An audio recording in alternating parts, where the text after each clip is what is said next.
Right out of the cradle, they grew from 3 shriveled babies into 3 shriveled old grannies.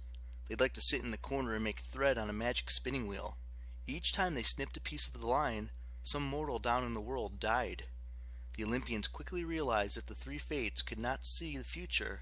They could control it. They could bind anyone's life to their magical yarn, literally making a lifeline. And when they snipped off that piece, sayonara! Nobody was sure if they could do the same thing with immortals, but even Zeus was afraid of those girls. After fathering the fates, Zeus pulled Themis aside and said, "You know what? I'm not sure this marriage is going to work out. If we keep having more kids like those fates, we're going to be in trouble. What's next? The 3 doomsday bombs? The 3 little pigs?" Themis pretended to be disappointed, but actually, she was relieved. She didn't want any more kids, and she definitely didn't want to get sucked down the tornado of Zeus's throat. "You are right, my lord," she said. "I will gladly step aside and let you take another wife." Hestia witnessed all this, and she was thinking, "I never want that to happen to me. With my luck, I would marry some god and give birth to the 3 stooges. No, the possibility is too horrible." She decided it was much better to stay single and concentrate on helping her siblings raise their families. She could be the cool aunt, the single aunt, the aunt who did not have terrifying shriveled granny babies. There was only one problem. Some of the guy gods had other ideas. Poseidon kept looking at Hestia and thinking, "Hey, she's kind of pretty, good personality, easy to get along with. I should marry her."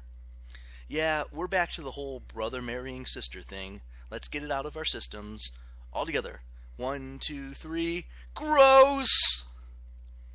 A younger Olympian, Apollo, also wanted to marry Hestia. We'll talk more about him later, but it would have been a weird match since Apollo was one of the flashiest gods. Why he wanted to marry a quiet, plain-spoken Hestia, I don't know. Maybe he wanted a wife who would never upstage him. As it happened, both gods approached Zeus on the same day, asking his permission to marry Hestia. Seems weird that they would ask Zeus instead of Hestia, but as you might have noticed, the males weren't real sensitive about stuff like that. Zeus, being the king of the cosmos, had the final say on all marriages. Meanwhile, Hestia was sitting at the big hearth in the middle of the throne room, not paying much attention. Back then, you needed a central hearth, like an open fire pit, in your main room, because it provided warmth on cold days. It was also where you did your cooking, your water boiling, your chatting, your bread toasting, your marshmallow roasting, and your sock drying. Basically, it was the center of the family life. Hestia always hung out there. She had sort of taken over responsibility for keeping the home fires burning. It made her feel good, especially when her family gathered around for meals.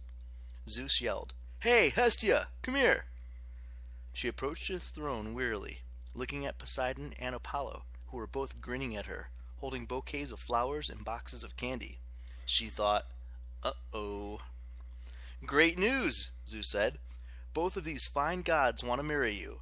Because I'm a stand-up king and an all-around thoughtful dude, I will let you pick. Bachelor number 1, Poseidon. Likes long walks on the beach and scuba diving.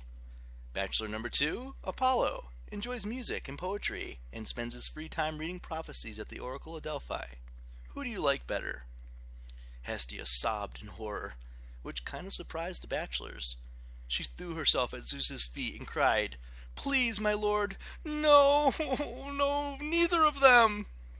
Apollo frowned and checked his breath. Poseidon wondered if he'd forgotten his underarm deodorant again. Before they could get too angry, Hestia collected herself and tried to explain. "I have nothing against these gods," she said, "but I don't want to marry anyone. I want to be single forever." Zeus scratched his head. The idea simply did not compute. "So, never get married? You don't want kids? You don't want to be a wife?" "That's correct, my lord," Hestia said. I will take care of the hearth for all time. I will tend the flames. I'll prepare the feasts.